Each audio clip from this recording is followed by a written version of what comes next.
মেয়েরা রোবোটিক্সে কেন, মেয়েরা বিজ্ঞানের দিকে কেন, মেয়েরা পড়বে আর্টস কমার্স, মেয়েরা পড়বে এই টাইপের সাবজেক্ট যেগুলোতে ঘরে বসে কাজ করা যায়। আমি জান্নাতুল ফেরদৌস ফাবিন, বাংলাদেশের first female robotics team code ব্ল্যাকের টিম লিডার।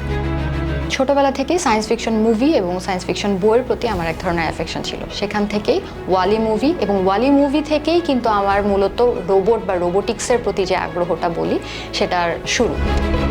আমি যখন প্রথম রোবোটিক্সে কাজ করা শুরু করি তখন আমার বাসা থেকেও এক ধরনের বাধা আসতে শুরু করলো যে তুমি রোবোটিক্সে কি করবা, তোমার তো ডাক্তার হওয়া উচিত। কোড ব্ল্যাকের যাত্রা মূলত শুরু হয় 2021 সালের 8ই মার্চ থেকে। আমি ঠিক তখন থেকেই কোড ব্ল্যাকের সাথে আছি। আমরা আগে খুঁজি আমাদের চারপাশে কোন সমস্যাটা আছে এবং সেটা ধরে টেকনোলজিক্যাল সলিউশন কি হতে পারে সেটার উপর ভিত্তি করে আমরা রোবটের কাজ আগাই। সম্প্রতি বাংলাদেশে যে বন্যা হয়ে গেল, সেখানে বন্যার তো অনেক মানুষ আটকা পড়েছিল এবং যেই সব জায়গায় মানুষ পৌঁছাতে পারছিল না ত্রাণ দেওয়ার জন্য, আমরা কিন্তু কুমিল্লার নারায়ণপুরের মতো সেরকম জায়গায় রোবটটাকে পাঠিয়ে দিয়েছি। ও গিয়ে ত্রাণ দিয়ে এসেছে এবং যেসব মানুষ আটকা পড়েছে এরকম কিন্তু কয়েকজনকে এবং কিছু প্রাণী ছিল তাদেরকে কিন্তু রেস্কিউ করেও নিয়ে এসেছে।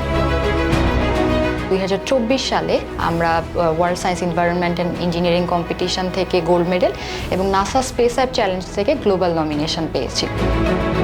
যারা টেকনোলজিকে ভয় পায়, যারা স্টেম ফিল্ডকে ভয় পায়, তাদেরকে আমি আহ্বান করবো আপনারাও আসুন, স্টেম ফিল্ডে কাজ করুন। আমরা যখন পেরেছি তখন আপনারাও পারবেন ইনশাআল্লাহ।